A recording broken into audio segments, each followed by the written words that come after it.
Warm greetings from TNV Academy. Today we are here with all of you to discuss about vulnerability assessment and critical control points VACCP and threat assessment and critical control points TSP. Before we move ahead, let me first tell you about the key deliverables of this session.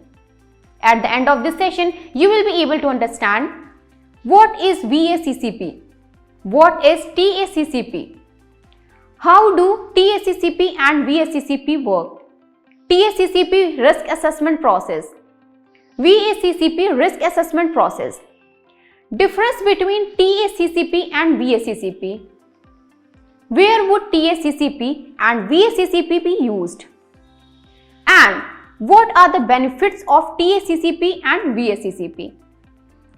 So let's begin our discussion and talk about what is VSCCP. VSCCP is the acronym for Vulnerability Assessment and Critical Points. The focus is more on adulteration for financial gain in the supply chain. VSCCP is a special type of risk assessment that helps identify and control vulnerabilities in the food supply chain that can be exposed to economically motivated food fraud. Unlike HACCP, which identifies all the potential hazards that can enter food unintentionally, VSCCP is concerned with preventing food fraud, which is the unintentional contamination of food during its production. This is usually done for economically motivated reasons. In a vulnerability assessment, a food business will look for vulnerabilities in its production process and supply chain to work out the points at which food fraud can happen. This is useful because it makes it easier to complete a threat assessment and identify the specific kind of food fraud that can occur. Food fraud occurs when food or drink is sold in a way that deliberately misleads or deceives consumer or customers for financial gains. Food crime interventions demonstrate the UK Food Safety Authority's ability to receive, assess and respond to intelligence concerning food crime. The National Food Crime Unit focuses its work on 7 types of food crime, including food fraud. VSCCP is concerned with preventing 2 of these: adulteration, including a foreign substance which is not the product, labeled to lower cost or fake a higher quality.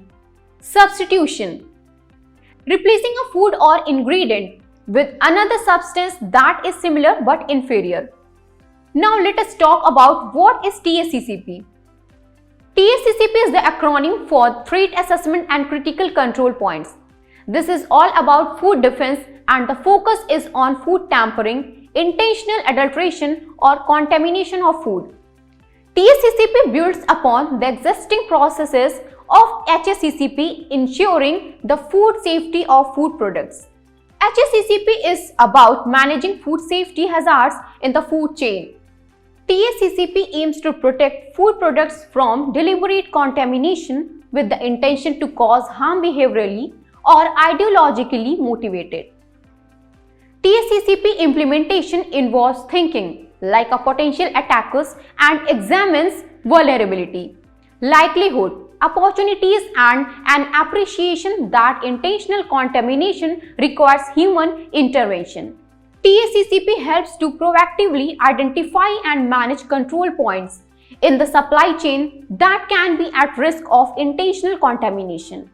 Let us now move forward and talk about how does VSCCP and TSCP work.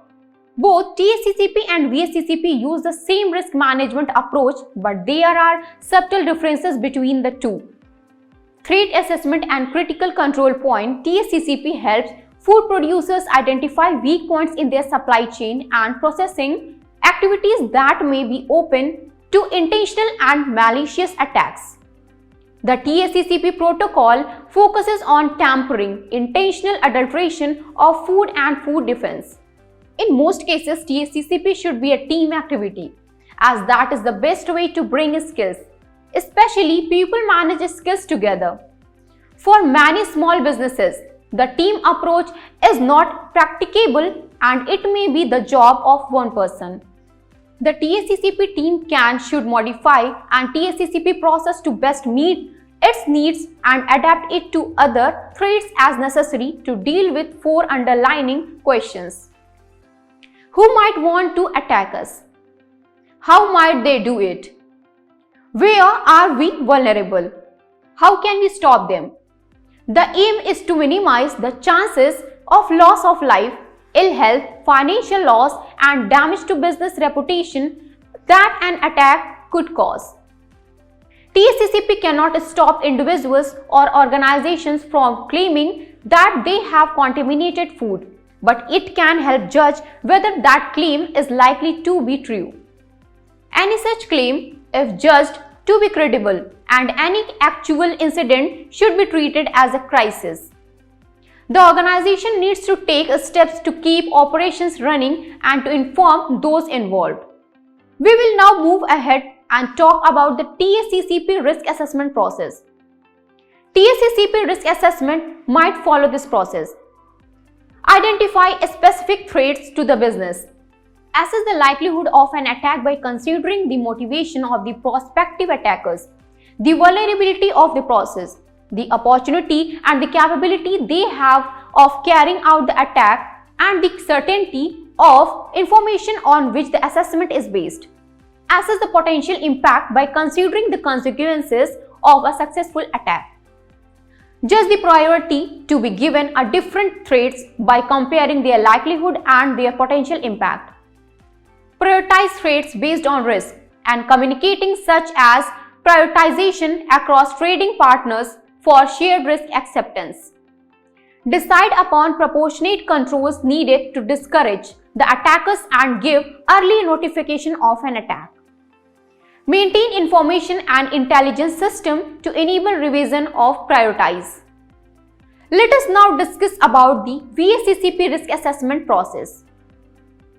Conducting a VSCCP risk assessment involves 2 main factors that will need to be addressed. Identify the risk areas for each ingredient. Devising a plan to mitigate the risk. There are 7 main sources of food fraud that need to be considered for both ingredients and finished products within the VSCCP. These include unapproved enhancements such as the use of unauthorized additives, counterfeiting, dilution, the reduction of premium grade products by dilution with lower quality materials, subtles, declaring an ingredient is made from a different source that is specified, concealments, mislabelling, incorrect expiry dates, country of origin or ingredient type or variety, grey market production, theft or diversion. We will now discuss about the difference between VACCP and TSCCP. TSCCP and VSCCP look at specific potential adulteration opportunities within the supply chain. The difference between the two is TSCCP is concerned with the prevention of malicious threats to food, such as sabotage, extortion or terrorism. VSCCP is concerned with the prevention of economically motivated food fraud. Let us now take a look at where these 2 techniques can be used. TSCCP and VSCCP are employed by all types of food businesses as part of a systematic approach to risk management to address the issues of malicious attacks and food adulteration or fraud which will compromise food safety and product integrity. TSCCP and VSCCP should be used as a part of broader risk management process which includes HACCP. TSCCP and VSCCP apply to all ingredients and all possible occurrences of food fraud or intentional food adulteration. Having identified the threats and quantified the significance of the threats to the business, there needs to be an evaluation of who is likely to attack the business and where the attack could be introduced by understanding the impact of personal premises, processes, services, logistics, and cybercrime. Controls should be implemented on raw materials, packaging, finished products, processes, premises, distribution networks and business systems to reduce and remove threats. And finally, let us now discuss about the key benefits of VSCCP and TSCCP. Some of the benefits of a food business implementing TSCCP and VSCCP include that it demonstrates your commitment to food safety, reduces the likelihood of a deliberate attack or fraud, demonstrates that reasonable precautions are in place to protect the supply chain, reassures stakeholders and customers that the organization is appropriately managing the risk in the supply chain, and demonstrates due diligence about the safety of your production and supply chain, reduces the impact of an attack on your foods business, protects and enhances your brand and organization's reputations. So, we have now come to the conclusion of this session. In case you have any queries on today's topics, please put them in the comment section of the video and we will be really happy answering them. Till we meet next, it's best wishes from TNV Academy.